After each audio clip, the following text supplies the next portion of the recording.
মেঘনার তীব্র স্রোতের কারণে ভোলার ইলিশা ঘাটের তীর সংরক্ষণ বাঁধের 10 মিটার এলাকা জুড়ে সিসি ব্লক ধসে পড়েছে।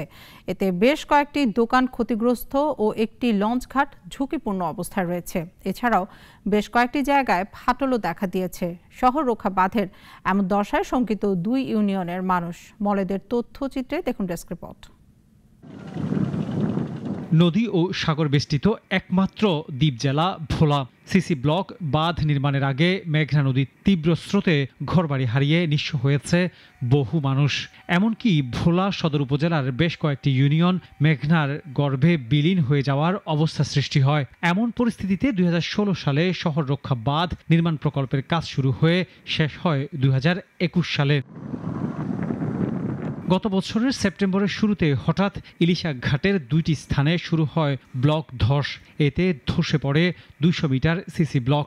পানি উন্নয়ন বোর্ড 20,000 জিও ব্যাগ ফেলে পরিস্থিতি কিছুটা সামাল দিলেও 6 মাসের ব্যবধানে আবারও ধসে পড়েছে ইলিশা ঘাটের 10 মিটার এলাকার সিসি ব্লক।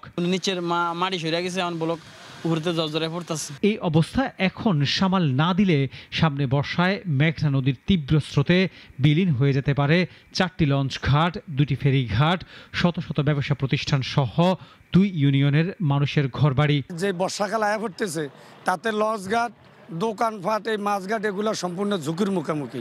ধস ঠেকাতে নদীর গভীরতা জরিপের কাজ চলছে বলে জানায় কর্তৃপক্ষ। আর ভোলা পানি উন্নয়ন বোর্ডের নির্বাহী প্রকৌশলী জানান, ব্লক ধসের বিষয়টি পর্যবেক্ষণে রয়েছে, নেওয়া হবে প্রয়োজনীয় ব্যবস্থা।